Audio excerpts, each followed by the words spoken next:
She said, "I like you, but I'm not in love with you." I nodded and replied, "Thanks for the clarification." Then I started treating her like a roommate I just liked. Her panic when the romance, the gifts, and the good morning texts vanished. I, 28 male, have been living with my girlfriend Meredith, 26, for about 18 months. We've been together for 3 years total. Last Tuesday, she sat me down for what she called an honest conversation about our relationship. She explained that while she cares about me deeply and enjoys my company, she's not in love with me. She said she loves me as a person, but doesn't feel that passionate, romantic love anymore. Maybe never did. She wanted to be honest because she values our friendship and doesn't want to lead me on. I sat there, processing. Asked if she wanted to break up. She quickly said no. She loves living together, we make a great team, and she doesn't want anything to change. She just wanted to be transparent about her feelings. I nodded, thanked her for the clarification, and said I appreciated her honesty. She seemed relieved, gave me a hug, and went to watch TV. That night, I couldn't sleep. Kept replaying the conversation. She wants to keep living together, sharing a bed, sharing expenses, doing couple things. But she's not in love with me? She likes me? But that's it? Fine. If she likes me as a friend, I'll treat her like one. Wednesday morning, no good morning kiss. No sleep well babe text when I left for work early.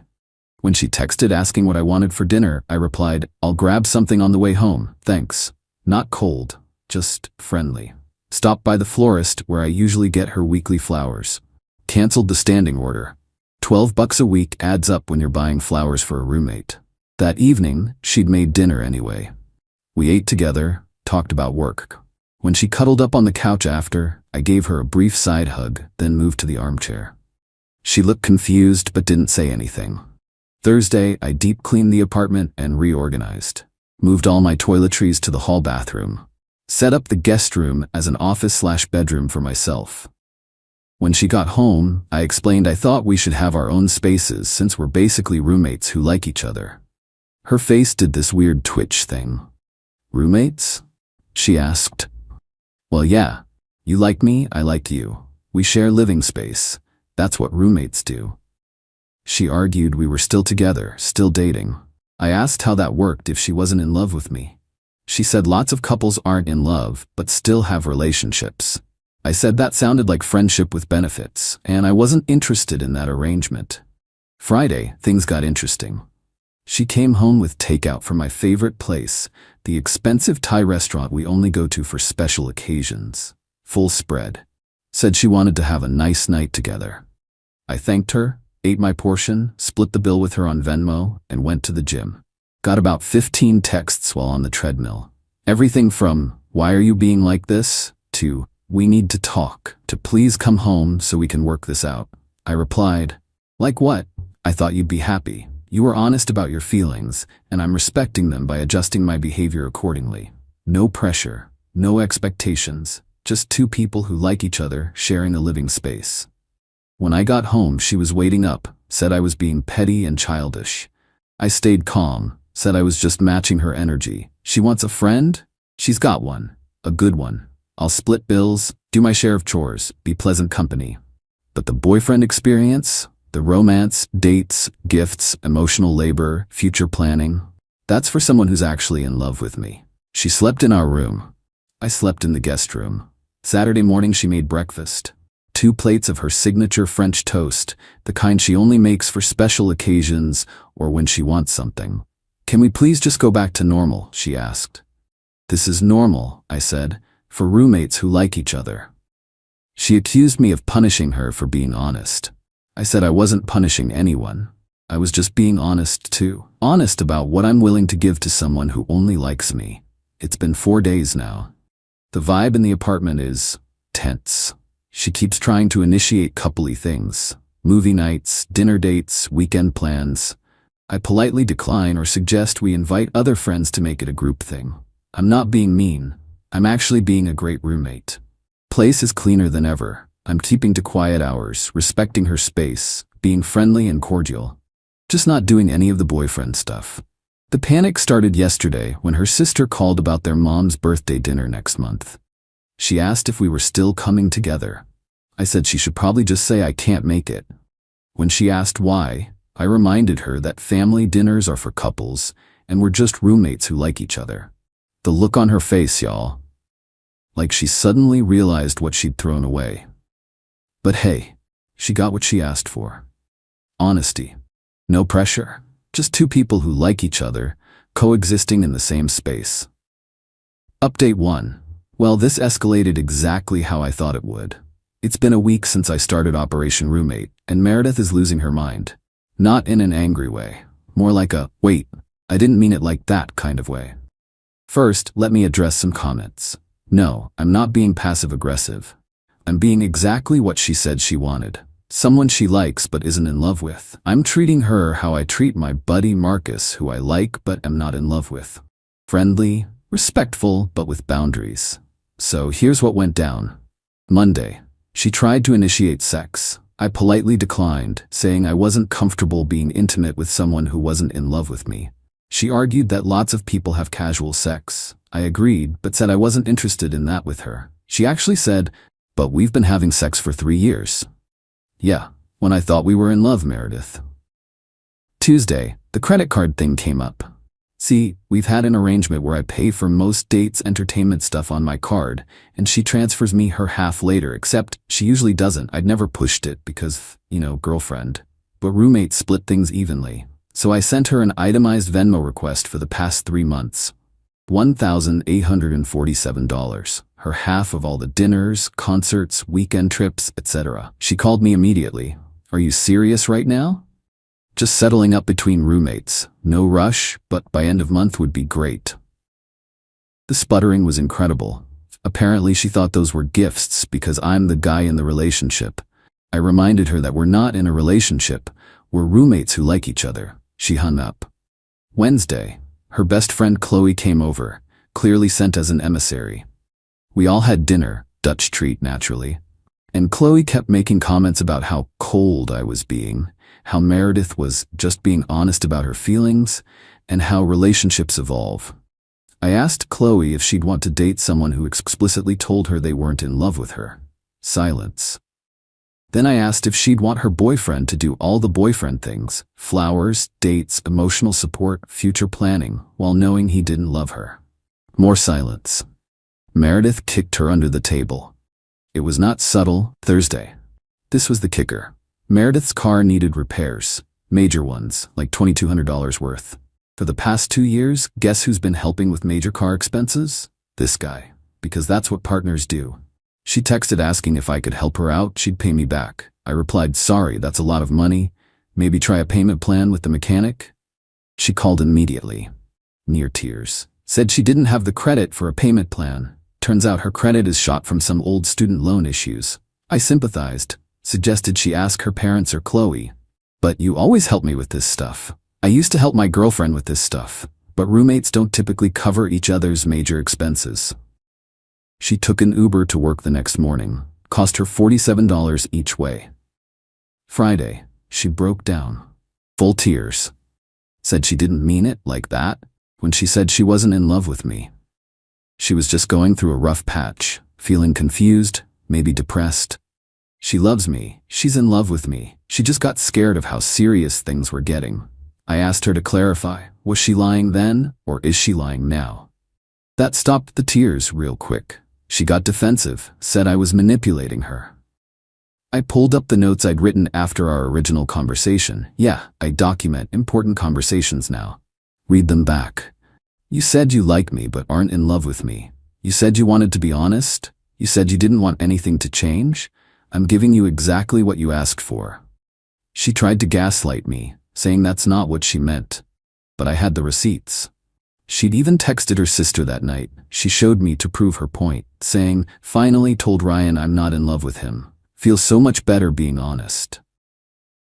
Saturday, yesterday, the nuclear option. She called her parents, put them on speaker, told them I was being emotionally abusive by withdrawing affection after she was vulnerable with me. Her dad, bless him, asked for specifics. She explained the whole situation, dead silence. Then her dad said, so you told him you don't love him, but you're upset he's not acting like he loves you? Even her mom, who usually takes her side, said, Sweetheart, what did you expect? The call ended pretty quickly after that. Today, she's been in her room most of the day. Came out around noon, looking rough. Said she's thinking about moving out. I told her I understand and I'll help her look for places if she wants. Mentioned that the lease is in my name anyway, so that makes it easier. She asked if that's what I want. I said I want a partner who's in love with me. Since that's not her, living separately might be healthier for both of us. She's now on the phone with Chloe, crying about how she ruined everything by being honest. The irony is killing me. She wasn't being honest. She was testing me, seeing if I'd fight for her, beg her, try harder. She wanted the boyfriend experience while keeping me at arm's length emotionally. She wanted me to do more while she did less. Instead, I called her bluff. And honestly, this week has been enlightening. Do you know how much emotional energy I was spending on someone who wasn't in love with me? The mental load of planning dates she'd half appreciate? The anxiety of buying gifts for someone who wouldn't reciprocate? The effort of maintaining romance that wasn't returned? I'm sleeping better, hitting the gym harder, actually hanging with my friends instead of prioritizing her every whim. My bank account is already looking healthier. She played a stupid game. She's winning stupid prizes. We'll update again if she actually moves out or if there's another extinction burst. But honestly, I'm kind of hoping she just leaves. I've already checked out of this relationship. Might as well make it official. Update 2. Meredith went full nuclear. After my last update, she stayed in her room for most of Sunday, then Monday morning acted like nothing happened. Made breakfast for 2, suggested we go to the farmer's market next weekend, even mentioned that her cousin's wedding was coming up and we should RSVP. I politely declined all of it, reminded her she was looking for apartments. She said she'd decided to stay because we need to work through this together. Nah. I started apartment hunting for her. Sent her links to nice places in her budget. Now that she's not expecting me to subsidize her lifestyle, she ignored them all. Then Wednesday happened. I came home to find my parents in the living room. My parents, who live 3 hours away. Sitting on my couch with Meredith, who was crying delicately into a tissue. My mom jumped up. "Oh honey, why didn't you tell us you were going through such a hard time?" Turns out Meredith had called them. Told them she was worried about me. That I'd been acting strange and withdrawing from everyone, and she was concerned for my mental health. She'd convinced them to drive down for an intervention. I sat down very calmly and explained the situation. How Meredith told me she wasn't in love with me. How I accepted that and adjusted our relationship accordingly. How she was upset that I wouldn't continue being her boyfriend after she explicitly said she didn't love me romantically. My dad, who's usually pretty quiet, looked at Meredith and said, "You called us here because my son won't date someone who doesn't love him?" My mom was processing. "But sweetheart," she said to Meredith, "if you're not in love with him, why are you still here?" The waterworks started again. Meredith sobbed about how she's going through something and I'm abandoning her in her time of need, and how cruel I'm being by punishing her honesty. My mom turned to me. "Are you punishing her?" I pulled out my phone, showed them my bank statements, the flowers I'd been buying weekly, the dinner dates, the concert tickets, the weekend trips, all one-sided. Then showed them my current expenses, split down the middle like roommates. "I'm not punishing her, Mom. I'm just not subsidizing her lifestyle anymore." My dad actually laughed. "Good for you." Meredith lost it, accused me of turning my parents against her. Said I was being manipulative and financially abusive. That's when my mom's patience ran out. "Honey," she said to Meredith in that deadly calm mom voice, "you've been letting my son pay for your life while telling him you don't love him, and you have the audacity to call him abusive?" They left shortly after. Dad shook my hand on the way out. Mom whispered that she never really liked Meredith anyway. The aftermath was intense. Meredith called in sick to work the rest of the week. Spent most of it trying different tactics. Thursday, love bombing. Cooked elaborate meals, bought my favorite beer, wore that dress I mentioned I liked once 2 years ago. I thanked her politely, paid for my half of the groceries, and went about my day. Friday, anger. Screaming about how I'd humiliated her in front of my parents. How I was a sociopath for being so cold. I recorded this, just in case. When she was done, I asked if she'd found an apartment yet. Saturday. Bargaining. Maybe we could try again. Start fresh. She'd go to therapy to figure out her feelings. We could do couples counseling. I said no thanks. I don't need therapy to know I deserve someone who's actually in love with me. Sunday. Depression. Didn't leave her room except to get water. Chloe came by to check on her. Gave me dirty looks. I offered her coffee and asked how her own boyfriend would react if she told him she wasn't in love with him. She left pretty quickly. Then came Monday. The real extinction burst. I woke up to texts from mutual friends. Lots of them. Meredith had posted on social media about our breakup. We weren't together, but okay. But here's the creative part. She claimed I'd been financially controlling throughout our relationship, that I'd isolated her from friends and manipulated her into dependency. The evidence? Screenshots of her Venmo requests. Taken out of context, it looked like I was nickel and diming her for everything. I didn't respond publicly. Instead, I started a group chat with the friends who'd reached out. Shared the full story. The screenshots of her "I'm not in love with you" texts. The itemized list showing how I'd covered 75% of our shared expenses for 2 years. The recordings of her meltdowns, legal in our state, one-party consent. One by one, they started to get it. Her narrative fell apart pretty quickly when people realized she wanted me to keep paying for everything after telling me she didn't love me. The best response came from our mutual friend Derek. "So she friend-zoned you but wanted to keep the boyfriend benefits package? That's wild." Meredith's post mysteriously disappeared by evening. Tuesday, yesterday, she finally started packing. Quietly, efficiently. No drama. Found out from Chloe, who reached out to apologize for judging me, that Meredith's parents read her the riot act after seeing the social media drama. Apparently they're mortified and offered to pay her security deposit just to get her out of my apartment. Today, she's almost fully moved out. Been making trips to her car all morning. We haven't spoken since Monday. Just now, she knocked on my door. I was in my office/guest room.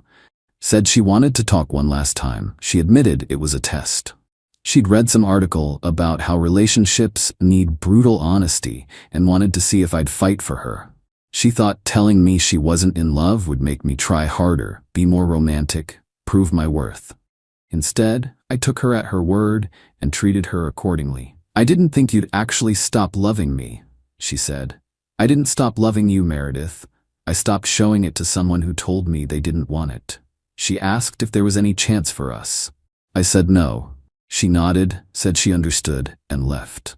Literally as I'm typing this, I can hear her loading the last boxes into her car.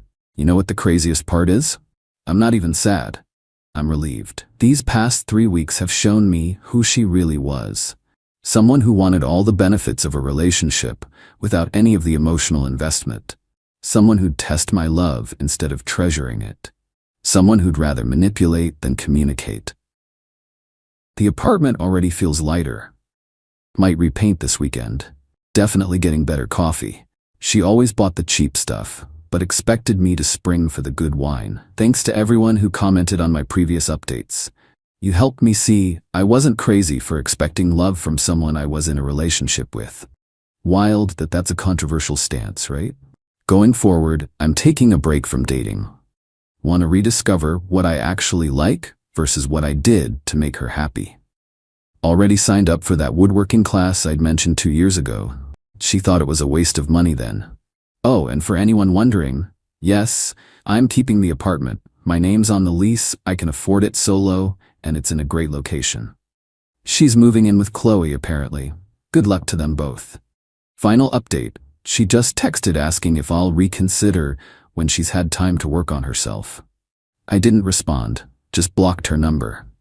Sometimes the best revenge isn't dramatic or elaborate.